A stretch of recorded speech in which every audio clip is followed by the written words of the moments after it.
Vous écoutez la leçon biblique de l'Église de la Science chrétienne indépendante de Plainfield, située à Plainfield, New Jersey, États-Unis d'Amérique. Leçon du dimanche 10 août 2025. Sujet: Esprit. Texte d'or, Jean. Dieu est esprit, et il faut que ceux qui l'adorent en esprit et en vérité. Lecture alternée, Romains. Il n'y a donc maintenant aucune condamnation pour ceux qui sont en Jésus-Christ. En effet, la loi de l'esprit de vie en Jésus-Christ m'a affranchi de la loi du péché et de la mort. Car chose impossible à la loi, parce que la chair la rendait sans force, Dieu a condamné le péché dans la chair en envoyant, à cause du péché, son propre Fils dans une chair semblable à celle du péché. Et cela, afin que la justice de la loi fût accomplie en nous, qui marchons non selon la chair, mais selon l'esprit. Ceux, en effet, qui vivent selon la chair, s'affectionnent aux choses de la chair, tandis que ceux qui vivent selon l'esprit s'affectionnent aux choses de l'esprit. Et l'affection de la chair, c'est la mort, tandis que l'affection de l'esprit, c'est la vie et la paix. Car l'affection de la chair est inimitié contre Dieu, parce qu'elle ne se soumet pas à la loi de Dieu, et qu'elle ne le peut même pas. Or, ceux qui vivent selon la chair ne sauraient plaire à Dieu. Pour vous, vous ne vivez pas selon la chair, mais selon l'esprit, si du moins l'esprit de Dieu habite en vous. La Bible. Alors Dieu prononça toutes ces paroles en disant: Je suis l'Éternel, ton Dieu, qui t'ai fait sortir du pays d'Égypte, de la maison de servitude. Tu n'auras pas d'autre Dieu devant ma face. Tu ne te feras point d'image taillée, ni de représentation quelconque des choses qui sont en haut dans les cieux, qui sont en bas sur la terre, et qui sont dans les eaux plus bas que la terre. Tu ne te prosterneras point devant elles, et tu ne les serviras point. Car moi, l'Éternel, ton Dieu, je suis un Dieu jaloux, qui punit l'iniquité des pères sur les enfants jusqu'à la 3e et la 4e génération de ceux qui me haïssent. Et qui fait miséricorde jusqu'en 1000 générations à ceux qui m'aiment et qui gardent mes commandements. Lorsque l'Éternel fit monter Élie au ciel dans un tourbillon, Élie partait de Gilgal avec Élisée. Élie dit à Élisée: Reste ici, je te prie, car l'Éternel m'envoie jusqu'à Béthel. Élisée répondit: L'Éternel est vivant et ton âme est vivante. Je ne te quitterai point. Et ils descendirent à Béthel. Les fils des prophètes qui étaient à Béthel sortirent vers Élisée et lui dirent: Sais-tu que l'Éternel enlève aujourd'hui ton maître au-dessus de ta tête? Et il répondit: Je le sais aussi, taisez-vous. Élie lui dit: Élisée, reste ici, je te prie, car l'Éternel m'envoie à Jéricho. Il répondit: L'Éternel est vivant, et ton âme est vivante, je ne te quitterai point. Et ils arrivèrent à Jéricho. Les fils des prophètes qui étaient à Jéricho s'approchèrent d'Élisée et lui dirent: Sais-tu que l'Éternel enlève aujourd'hui ton maître au-dessus de ta tête? Et il répondit: Je le sais aussi, taisez-vous. Élie lui dit: Reste ici, je te prie, car l'Éternel m'envoie au Jourdain. Il répondit: L'Éternel est vivant et ton âme est vivante. Je ne te quitterai point. Et ils poursuivirent tous deux leur chemin. 50 hommes d'entre les fils des prophètes arrivèrent et s'arrêtèrent à distance vis-à-vis, et eux deux s'arrêtèrent au bord du Jourdain. Alors Élie prit son manteau, le roula, et en frappa les eaux, qui se partagèrent çà et là. Et ils passèrent tous deux à sec. Lorsqu'ils eurent passé, Élie dit à Élisée, « Demande ce que tu veux que je fasse pour toi avant que je sois enlevé d'avec toi. » Élisée répondit, « Qu'il y ait sur moi, je te prie, une double portion de ton esprit. » Élie dit, « Tu demandes une chose difficile, mais si tu me vois pendant que je serai enlevé d'avec toi, cela t'arrivera ainsi. Sinon, cela n'arrivera pas. » Comme il continuait à marcher en parlant, voici un char de feu et des chevaux de feu les séparèrent l'un de l'autre. Et Élie monta au ciel dans un tourbillon. Élisée regardait et criait, « Mon père, char d'Israël et sa cavalerie. » Et il ne le vit plus. Saisissant alors ses vêtements, il les déchira en 2 morceaux. Et il releva le manteau qu'Élie avait laissé tomber. Puis il retourna et s'arrêta au bord du Jourdain. Il prit le manteau qu'Élie avait laissé tomber, et il en frappa les eaux et dit, « Où est l'Éternel, le Dieu d'Élie ?» Lui aussi, il frappa les eaux qui se partagèrent çà et là, et Élisée passa. Les fils des prophètes qui étaient à Jéricho vis-à-vis, l'ayant vu, dirent, « L'esprit d'Élie repose sur Élisée. » « Voici mon alliance avec eux, dit l'Éternel, mon esprit qui repose sur toi, et mes paroles que j'ai mises dans ta bouche ne se retireront point de ta bouche, ni de la bouche de tes enfants, ni de la bouche des enfants de tes enfants, dit l'Éternel, dès maintenant et à jamais. Je dis donc, marchez selon l'esprit, et vous n'accomplirez pas les désirs de la chair. Car la chair a des désirs contraires à ceux de l'esprit, et l'esprit en a de contraires à ceux de la chair. Ils sont opposés entre eux, afin que vous ne fassiez point ce que vous voudriez. Si vous êtes conduits par l'esprit, vous n'êtes point sous la loi. Or, les œuvres de la chair sont manifestes.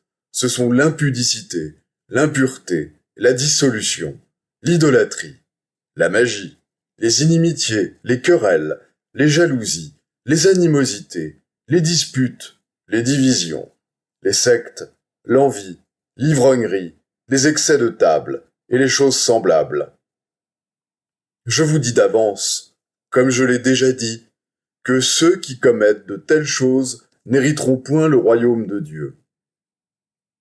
Mais le fruit de l'esprit, c'est l'amour, la joie, la paix, la patience, la bonté, la bénignité, la fidélité, la douceur, la tempérance. La loi n'est pas contre ces choses. Si nous vivons par l'esprit, marchons aussi selon l'esprit.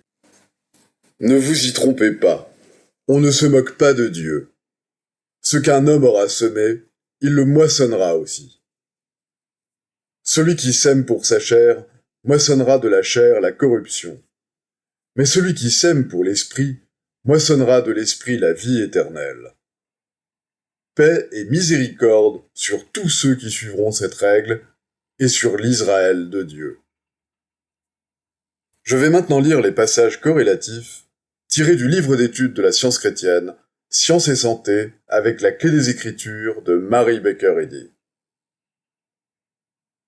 La première exigence de cette science est « Tu n'auras pas d'autre Dieu devant moi ». Ce moi est esprit.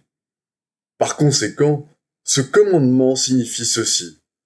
Tu n'auras pas d'intelligence, de vie, de substance, de vérité, d'amour qui ne soit spirituel. Dans la science, l'homme naît de l'esprit. Le beau, le bon et le pur constituent son ascendance. Son origine n'est pas comme celle des mortels, dans l'instinct animal, et il ne passe pas non plus par des états matériels avant d'arriver à l'intelligence. L'esprit est la source primitive et ultime de son être. Dieu est son Père, et la vie est la loi de son être.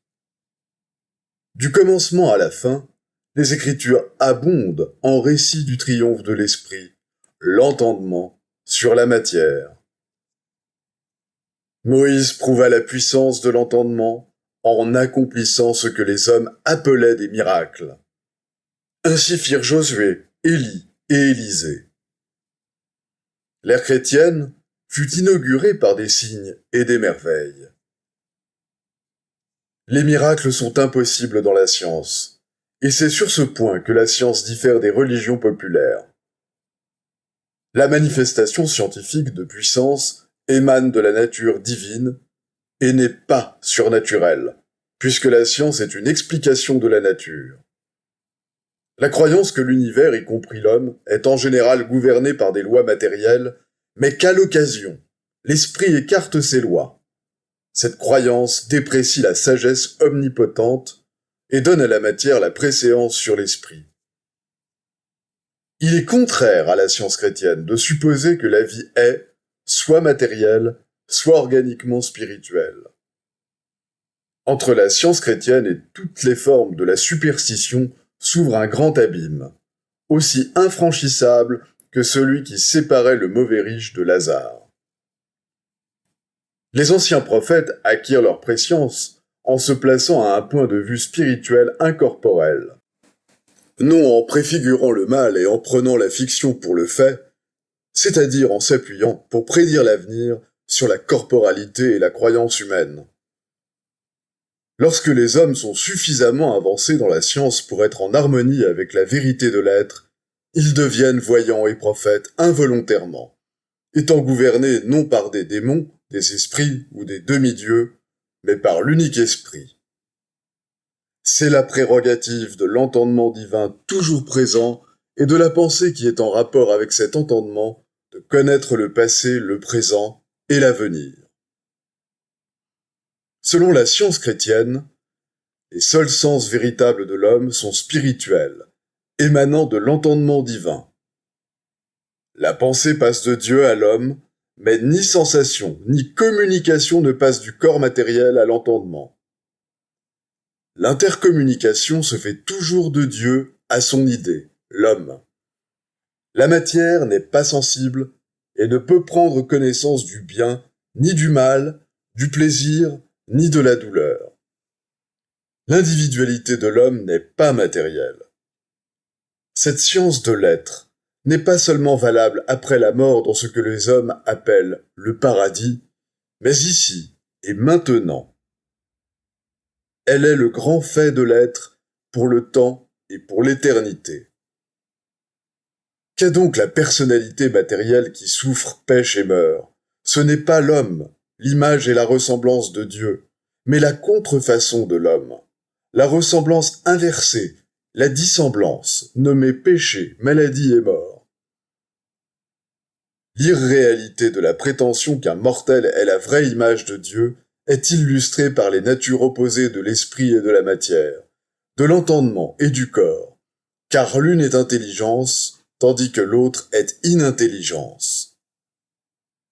La vie réelle, ou entendement, est son opposé. La prétendue vie et le prétendu entendement matériel sont figurés par deux symboles géométriques, un cercle ou une sphère et une ligne droite. Le cercle représente l'infini, sans commencement ni fin. La ligne droite représente le fini, qui a un commencement et une fin. La sphère représente le bien, l'individualité éternelle et existant en soi, ou entendement. La ligne droite représente le mal, une croyance à une existence matérielle temporaire créée par elle-même. L'entendement éternel et l'existence matérielle temporaire ne s'unissent jamais, ni en figure, ni en fait. Une ligne droite ne se trouve pas dans une courbe, et une courbe ne peut s'ajuster à une ligne droite. De même, la matière n'a pas de place dans l'esprit, et l'esprit n'a pas de place dans la matière. L'homme comprend l'existence spirituelle, dans la mesure où il augmente ses trésors de vérité et d'amour. Il faut que les mortels gravitent vers Dieu, que leurs affections et leurs desseins se spiritualisent. Il faut qu'ils abordent les interprétations plus larges de l'être et qu'ils gagnent un sens plus juste de l'infini, afin de se dépouiller du péché et de la mortalité. Ce sens scientifique de l'être, qui abandonne la matière pour l'esprit, ne suggère aucunement l'absorption de l'homme en la divinité, ni la perte de son identité, mais confère à l'homme une individualité plus développée, une sphère de pensée et d'action plus étendue, un amour plus expansif, une paix plus haute et plus permanente. L'entendement mortel à travers lequel la vérité paraît avec le plus d'éclat est celui qui a perdu beaucoup de matérialité, beaucoup d'erreurs, afin de mieux laisser transparaître la vérité. Alors, tel un nuage se fondant en une vapeur légère, il ne cache plus le soleil. La conscience construit un corps meilleur lorsque la foi en la matière a été vaincue. Corrigez la croyance matérielle par la compréhension spirituelle, et l'esprit vous reconstituera. Vous ne craindrez plus à l'avenir qu'une seule chose, c'est d'offenser Dieu, et vous ne croirez plus jamais que le cœur ou toute autre partie du corps puisse vous détruire.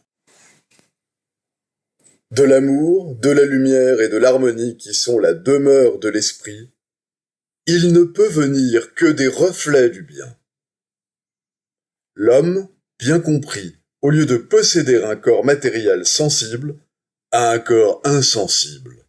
Et Dieu, l'âme de l'homme et de toute existence, étant perpétuelle dans l'individualité, l'harmonie et l'immortalité qui lui sont propres, communique ses qualités à l'homme et les perpétue en lui par l'entendement, non par la matière. La seule excuse que nous ayons pour nourrir des opinions humaines et rejeter la science de l'être est notre ignorance mortelle de l'esprit. Ignorance qui ne cède qu'à la compréhension de la science divine. Compréhension par laquelle nous avons accès au royaume de la vérité sur la terre et apprenons que l'esprit est infini et suprême. L'esprit et la matière ne se confondent pas plus que la lumière et les ténèbres. Lorsque l'un apparaît, l'autre disparaît.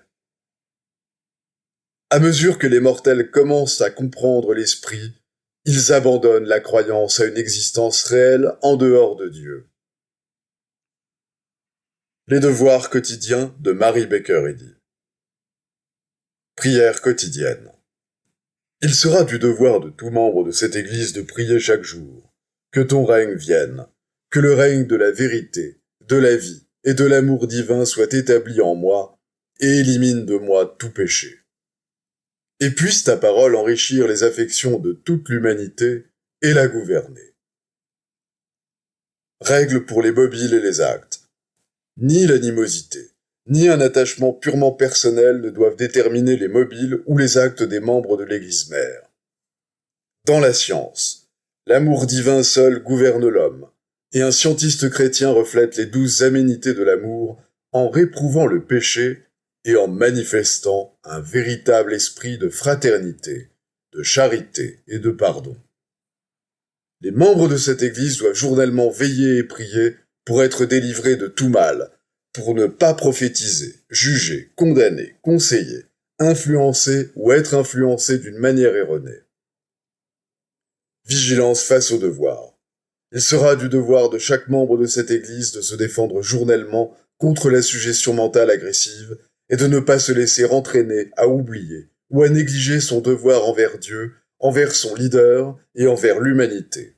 Par ses œuvres, il sera jugé et justifié ou condamné.